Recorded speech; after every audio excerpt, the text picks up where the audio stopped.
The rise of Zeus, the god who defied a titan all. Right, let's go back. Way back. Before people, before cities. Before anyone had even thought about fire or farming or naming their cat Apollo. There was nothing. Just this yawning, dark emptiness. They called it chaos. Not chaos like a messy room or a loud argument. This was the kind of nothing that stretched in every direction. No stars, no time, no sound, just still, thick, empty silence. Then something started to move. Not a noise or a spark, just a feeling. Something was going to happen. Out of this nothing came Gaia, the earth. She wasn't born, really. She just appeared, fully there. Like a mountain had taken a deep breath and come to life. Gaia was the land, the hills, the valleys, all of it in one being, solid and still. And after her came Uranus, the sky, big, wide, silver and endless. He floated above her like a blanket, covering everything. They weren't alone for long. From Gaia came the Titans, big, strong, serious beings. There were 12 of them, not the kind of siblings you'd argue with over dinner. These were the kind who could move rivers with a flick of a finger. Among them was Cronus, the youngest. Sharp eyes, quiet, not in a shy way, in a dangerous way. Now, here's where it gets complicated. Uranus, the sky, didn't like some of the children Gaia had.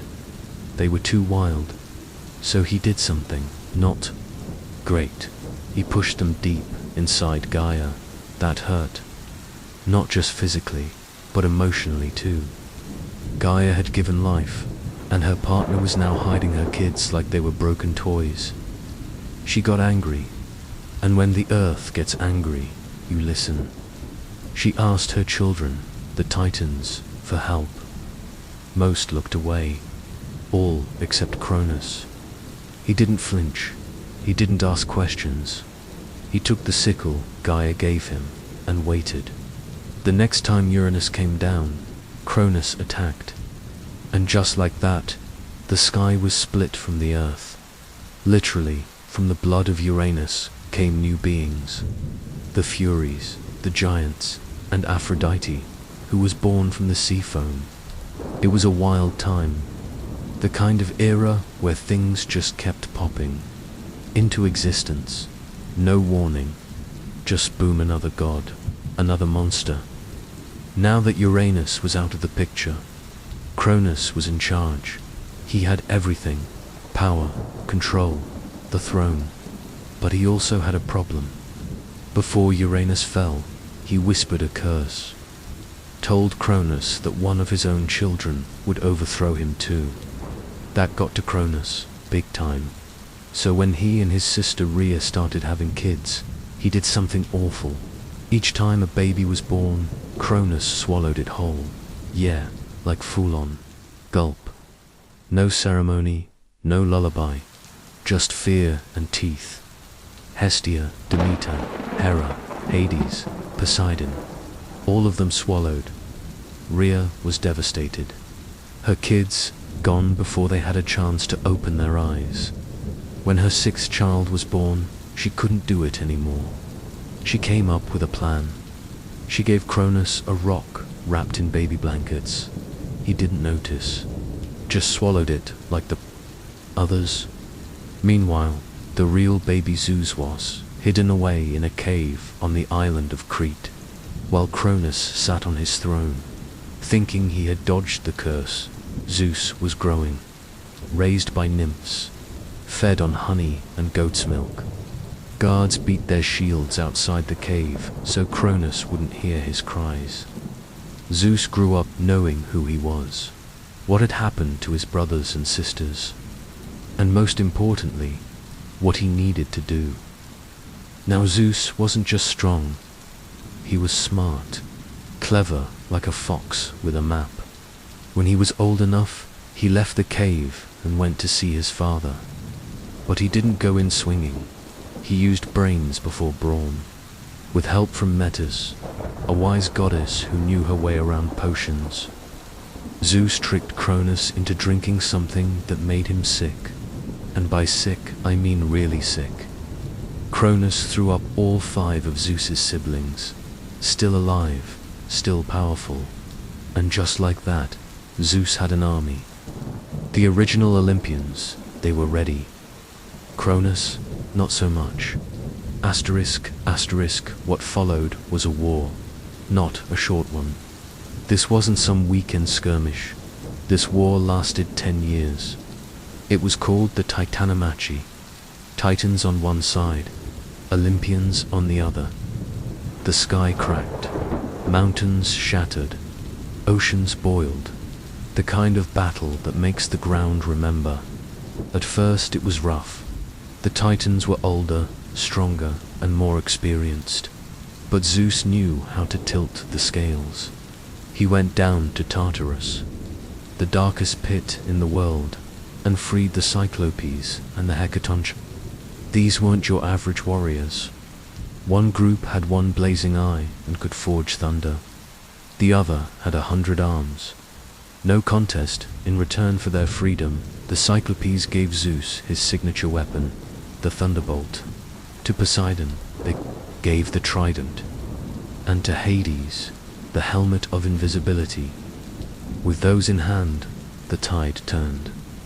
Fast. Zeus launched bolts that split mountains.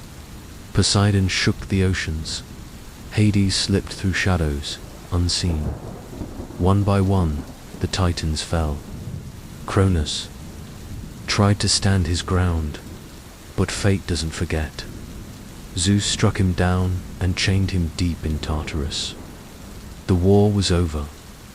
The old gods were gone, and in their place stood a new order. Zeus, king of the skies. Poseidon, ruler of the seas. Hades, master of the underworld. Balance. But here's the thing. This wasn't just about power. It was about change. The world had shifted.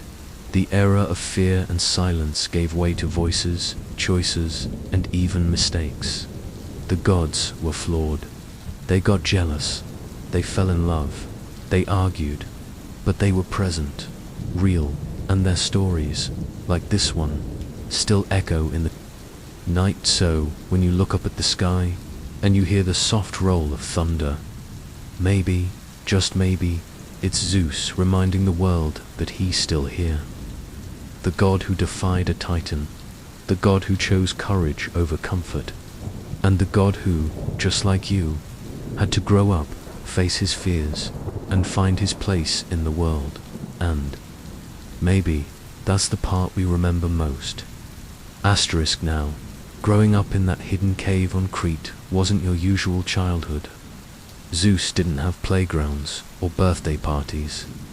Instead, he had nymph to magical forest spirits watching over him. They fed him with honey and goat's milk, especially from the divine goat Amalthea. She wasn't just a goat. She was a protector, a symbol of nurturing and strength. Imagine being raised by such creatures, surrounded by the deep, ancient forests and rugged mountains. And the sounds. Well, the nymphs had to be clever. To keep Zeus safe from his father, they had warriors clash their bronze shields loudly, drowning out the baby's cries. You could say Zeus's first lullabies were the clangs and echoes of battle. But what's truly fascinating is how Zeus learned early on that power alone isn't enough. It's about patience, cleverness, and knowing when to strike. The boy who had been hidden away wasn't going to rush into a fight. No, he had to grow strong, wise, and above all, strategic. As Zeus grew taller, stronger, and wiser, the story of his birth spread quietly among the gods and creatures. Rumors reached Cronus's ears. Yet Cronus remained confident, blinded by his fear, but sure no child would defeat him. But the truth was, Zeus was ready. One day, With the guidance of Metis, the goddess of wisdom, and cunning Zeus, decided to confront Cronus, but it wasn't with a sword or thunderbolt yet. Instead, he used brains first. Metis crafted a clever potion that would force Cronus to disgorge what he had swallowed. When Zeus offered it to his father, the moment was tense. Imagine the king of the Titans, proud and powerful, brought low by a trick. But it worked. Cronus vomited up Hestia, Demeter, Hera, Hades, and Poseidon live and ready for battle. The family was reunited. But more than that, they were a force. Zeus was no longer alone. Together, the siblings prepared to face Cronus and the Titans. This led to the Great War called the Titanomachy. For 10 long years, battles raged between the Titans and Olympians. It was a war that shook the heavens and the earth alike. Imagine mountains cracking open, rivers changing course, and the sky roaring with thunder, just because of Zeus's bolts, but because of the fury of the gods. During the war, Zeus freed the Cyclopes and Hecatonches from Tartarus. The Cyclopes, with their single blazing eye, forged thunderbolts for Zeus, the trident for Poseidon, and the invisibility helmet for Hades. These gifts changed the battle's outcome. Zeus wielded the thunderbolt with fierce precision, while Poseidon stirred the seas and Hades moved unseen through the shadows. Slowly but surely, the Olympians gained the upper hand. Cronus and the Titans were defeated and cast deep into Tartarus, locked away forever. With the war over, Zeus claimed his place as king of the gods, ruling the skies from Mount Olympus, alongside his siblings. But the story doesn't end there. Zeus was a god with flaws and passions, who made mistakes and faced challenges. He was a god who changed and grew, just like anyone else. And that's what makes him relatable. So, next time you see a flash of lightning or hear the rumble of thunder, think of Zeus the boy who grew up hidden away, who defied his father, and whose story still echoes across the skies. Now, imagine the day Zeus stepped out of that cave for the very first time. The sunlight was unlike anything he'd ever known. It wasn't just light, it was a whole new world bursting with sound, color, and life. Birds chirping, rivers flowing, wind rustling through trees. It was a symphony of beginnings. Zeus breathed it all in. This was his home now, even if he didn't fully understand it yet, but the weight of what lay ahead pressed on him. He knew the truth that Cronus had swallowed his brothers and sisters, that the world wasn't at peace. The stories whispered by the nymphs had filled his mind with both fear and resolve. And so Zeus began training, not just muscles, but his mind. He practiced patience, learned how to listen to the wind, to read the stars, and to understand the power of nature itself. After all, ruling the sky wasn't just about throwing lightning bolts. It was about balance. Storms could nourish the earth or tear it apart. The ocean could be calm or violent. Zeus needed to be the master of these forces, not just their commander. Meanwhile, Cronus continued his reign, unaware that the child he thought lost was growing, stronger every day. When Zeus finally approached his father, he did so with confidence and strategy. Metis's potion wasn't just a trick, it was a symbol, a reminder that wisdom can defeat strength when used wisely. When Cronus vomited up the swallowed children, it was like a new dawn. Imagine the shock on Cronus's face. His power was slipping away. Zeus and his siblings quickly joined forces. Hestia brought the warmth of the hearth, Demeter the nurturing power of the earth, Hera strength and protection, Poseidon the vastness of the seas, and Hades, the mysteries of the underworld. Each sibling was powerful in their own right, but together they formed a force no titan could match. The Titanomachi began. The war was brutal and long. Picture the sky itself as a battlefield, flashes of lightning clashing with earth-shattering roars. Mountains split as gods fought with power beyond human imagination. The sea churned wildly under Poseidon's command, crashing waves like walls of glass. During the battle, Zeus made a bold move. He freed the Cyclopes and the Hecatoncheires from their prison in Tartarus. The Cyclopes, with their mighty craftsmanship, forged powerful weapons that became symbols of divine authority. The Hecatoncheires, with their 100 arms, fought with unstoppable fury, armed with thunderbolts, tridents, and the helmet of invisibility. The Olympians turned the tide of war. Cronus's forces weakened, and eventually he and the Titans were defeated and imprisoned deep in Tartarus, their power broken.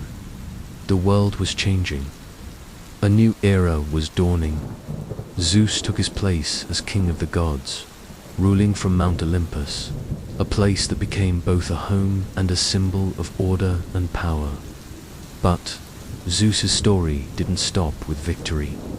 He was a god with human-like emotions: pride, jealousy, love, and sometimes mistakes. He was a father, a lover, a warrior, and a ruler. His choices shaped the fate of gods and mortals alike. And just like us, he had to learn how to lead. His reign brought balance between sky and earth, sea and underworld, but also conflict, passion, and stories that would be told for thousands of years. So, when you look up at the sky and see a flash of lightning, remember, it's not just a storm. It's Zeus's voice, still echoing through time, reminding us that even gods had to fight for their place in the world. After the war, Mount Olympus became more than just a home. It became a kingdom where the gods gathered. Imagine a place high above the clouds, where the air is crisp and the light is golden. Here, the gods sat on thrones carved from marble and gold, surrounded by endless gardens, sparkling fountains, and halls that echoed with laughter, music, and sometimes heated debate. Zeus wasn't just the king. He was the heart of this new divine family. But being the boss of gods, it wasn't always easy. You see, Zeus had a knack for stirring things up, whether intentionally or by accident. He was known for his thunderbolt, sure, but also for his big personality. Some stories say he was charming and playful. Others say he could be stubborn or quick-tempered. For example, take Hera, his sister and wife. Their relationship was complicated, to say the least.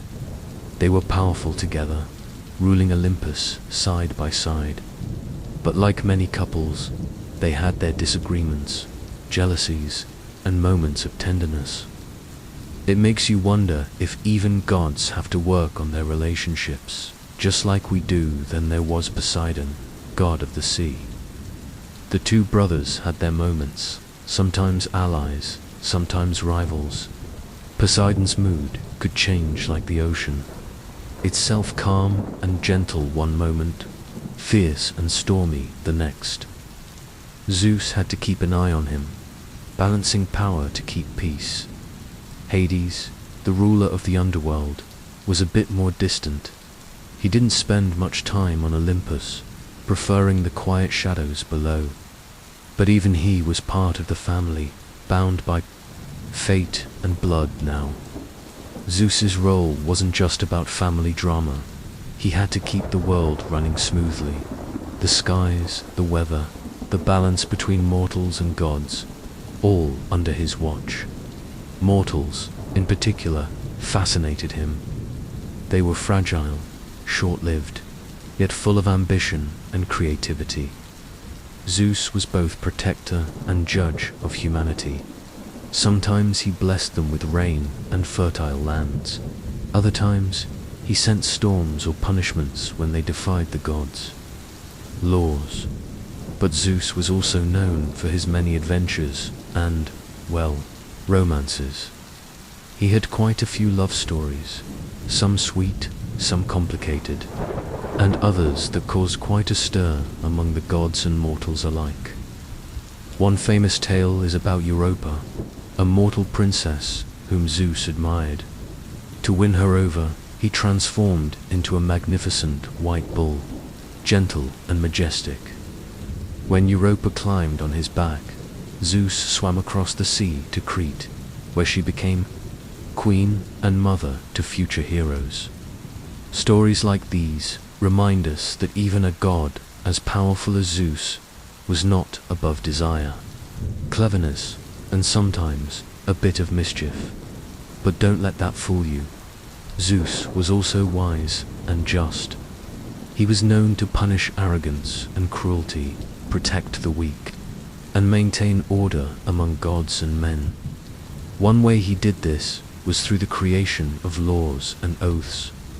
The ancient Greeks believed that breaking an oath sworn by Zeus brought terrible consequences. He was the guardian of promises, the enforcer of divine justice, and when humans angered the gods, whether by disrespect or hubris, Zeus was ready to remind them of their place. Remember the myth of Prometheus, the titan who dared to steal fire from the gods to give it to humanity. Zeus punished him severely, chaining him to a mountain where an eagle would peck at his liver each day, only for it to grow back overnight. This tale is more than a story about punishment. It's about power, rebellion, sacrifice, and the complex relationship between gods and mortals. Zeus's reign was filled with stories like this of love, war, justice, and sometimes mercy. And all the while, the thunderbolt in his hand was a reminder he was the ruler of the sky, the king who brought order from chaos. Let's talk about the Titanomachy a bit more, because this wasn't just a family feud, it was a cosmic showdown. The Titans had ruled for ages, and they weren't about to give up easily. Think of it like a long, brutal war between two generations, one fighting to hold onto power, the other fighting to claim their rightful place. The battles shook the earth and heavens. Mountains split, rivers flooded, and storms roared louder than ever before.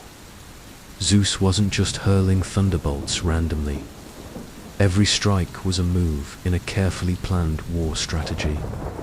But here's a wild fact. Zeus didn't fight alone. He had the backing of his siblings, but also some powerful friends. Remember the Cyclopes?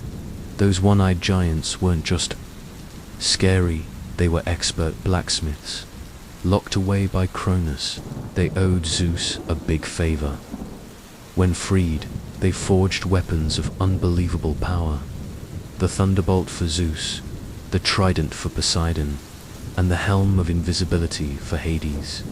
These gifts turned the tide. And then there were the Hecatoncheires, giants with 100 hands and 50 heads. Imagine fighting someone who can throw 100 rocks at once. Their strength and fury overwhelmed the Titans in battle. The Titanomachy wasn't just about brute force, though. Zeus was clever. He used his wit and wisdom, learned from me, to outsmart Cronus and the Titans. After 10 long years, the Titans were defeated. Zeus imprisoned them deep in Tartarus, a dark abyss beneath the earth. But even with victory, Zeus's reign was just beginning. Being the king of gods meant balancing power, maintaining order, and dealing with endless challenges. One challenge was leadership itself. Zeus wasn't a perfect ruler. He made mistakes, got angry, and sometimes acted impulsively, yet his flaws made him human-like, relatable. Zeus's stories often show that being powerful doesn't mean being perfect. It means learning, growing, and sometimes facing consequences. Take his relationships. For example, his marriage to Hera was full of ups and downs. Hera was a goddess of marriage and family, but she was known for being jealous, especially when Zeus's love affairs caused trouble. Zeus fathered many children, some gods, some heroes, some mortals. Athena, goddess of wisdom, was born uniquely, fully grown and armored, straight from Zeus's head. She was one of his favorites, representing wisdom and courage. Apollo and Artemis, twin siblings, ruled the sun and moon. Apollo was the god of music, prophecy, and healing, while Artemis was the goddess of the hunt and wilderness. Ares, the god of war, was known for his fierce and often reckless nature. Hephaestus, the god of fire and blacksmithing, was born differently, lame and rejected by his mother Hera. But he crafted incredible weapons and gifts for gods and heroes. Hermes, the messenger god, was clever, quick, and a bit of a trickster. And let's not forget Dionysus, god of wine and celebration, who brought joy and chaos alike. Zeus's children influenced both gods and humans. Their stories are filled with lessons about bravery, cleverness, love, and sometimes tragedy. For example, the hero Heracles, born of Zeus and a mortal woman, faced incredible challenges and became one of the most famous heroes of Greek myth. These stories weren't just entertainment. They explained the world, taught morals, and connected people to the divine. Let's talk about the Titanmachi a bit more, because this wasn't just a family feud, it was a cosmic showdown. The Titans had ruled for ages, and they weren't about to give up easily. Think of it like a long, brutal war between two generations, one fighting to hold onto power, the other fighting to claim their rightful place. The battles shook the earth and heavens. Mountains split, rivers flooded, and storms roared louder than ever before. Zeus wasn't just hurling thunderbolts randomly. Every strike was a move in a carefully planned war strategy. But here's a wild fact. Zeus didn't fight alone. He had the backing of his siblings, but also some powerful friends. Remember the Cyclopes? Those one-eyed giants weren't just scary, they were expert blacksmiths. Locked away by Cronus, they owed Zeus a big favor.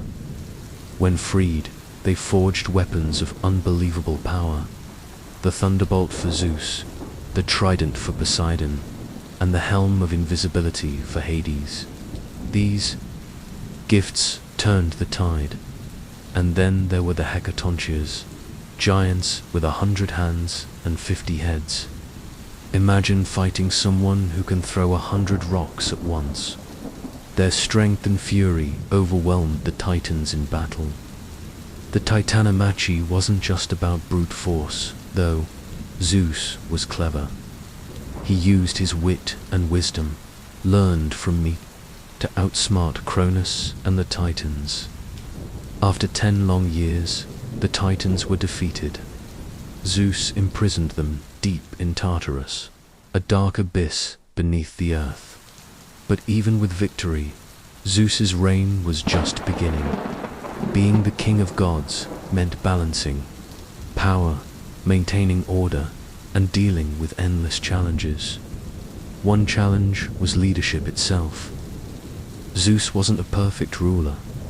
He made mistakes, got angry, and sometimes acted impulsively, yet his flaws made him human-like, relatable.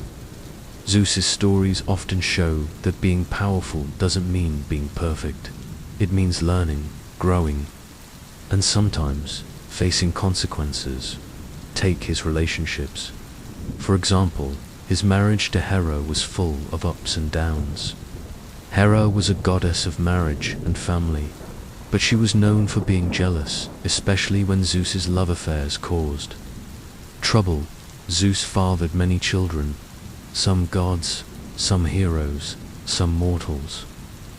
Athena, goddess of wisdom, was born uniquely fully grown and armored, straight from Zeus's head.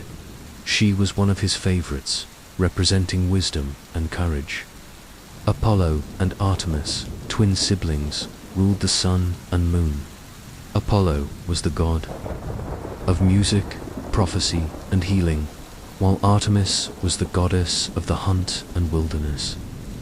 Ares, the god of war, was known for his fierce and often reckless nature. Hephaestus, the god of fire and blacksmithing, was born differently, lame and rejected by his mother Hera. But he crafted incredible weapons and gifts for gods and heroes. Hermes, the messenger god, was clever, quick, and a bit of a trickster. And let's not forget Dionysus, god of wine and celebration, who brought joy and chaos alike. Zeus's children influenced both gods and humans. Their stories are filled with lessons about bravery, cleverness, love, and sometimes tragedy. For example, the hero Heracles, born of Zeus and a mortal woman, faced incredible challenges and became one of the most famous heroes of Greek myth. These stories weren't just entertainment. They explained the world, taught morals, and connected people to the divine. I'll continue adding more on Zeus's leadership, myths about his children, and their adventures if you want. Just say the word. Alright, here's the next big chunk, expanding on Zeus's rule, his relationships with his children, and how their stories weave into the larger tapestry of Greek mythology, all in a friendly, easy-to-follow style. Now, let's talk more about Zeus's children, because honestly, this family was wild. Each one had their own personality, powers, and stories that shaped the myths we know today. First up is Athena. Unlike most gods who had the usual birth story, Athena's was something else entirely. Imagine this. Zeus had a headache so bad, it felt like his head might split open. Then, suddenly, Athena pops out, fully grown, wearing shining armor, holding a spear and shield. No baby crying, no swaddling cloth, just instant goddess. She was the goddess of wisdom, war strategy, and crafts. People looked to her for guidance and clever solutions, not just brute strength. Zeus must have been proud. Athena wasn't just powerful, she was smart. She often helped heroes on their quests, giving advice or magical tools. She was like the ultimate mentor. Then there were Apollo and Artemis, twins with totally different vibes. Apollo was the god of the sun, music, poetry, and prophecy. He was the artsy, charming type, known for playing the lyre so beautifully it could calm wild beasts. His twin sister Artemis was the goddess of the moon, the hunt, and wild animals. She was fierce and independent, often roaming forests with her bow and arrows. Zeus's family was complicated, though Hera, his wife, didn't always approve of Zeus's other relationships, and he had quite a few. Zeus fathered many gods, demigods, and heroes with different mortal and immortal women. This led to jealousy, conflict, and some truly dramatic stories. One example is Heracles, one of the most famous Greek heroes, born from Zeus and the mortal woman Alcmene. Heracles was incredibly strong, but faced many trials, including the famous 12 labors. Hera, jealous and angry, made his life very difficult. But Heracles' courage and determination made him a legend. Hermes, the messenger god, was another of Zeus's children. He was quick, clever, and a bit of a prankster, always running between Olympus and the mortal world, delivering messages and guiding souls. Imagine a divine mailman with wings on his sandals. Zeus's children weren't just gods. Many were heroes who walked among humans, bridging the gap between the divine and mortal worlds. Zeus himself had a reputation for being a bit of a ladies' man. Sometimes he'd transform into animals or objects to get closer to the women he admired, like turning into a swan or a shower of gold. Sounds like something out of a wild fantasy, right? But these stories show a god who wasn't just powerful, but also cunning and playful. Despite all the drama, Zeus's role was about balance, making sure gods and humans lived in harmony, or at least as much harmony as possible. He judged disputes, punished wrongdoing, and kept the natural order. He was both a father figure and a ruler, sometimes stern, sometimes kind, but always aware that his decisions affected the entire cosmos.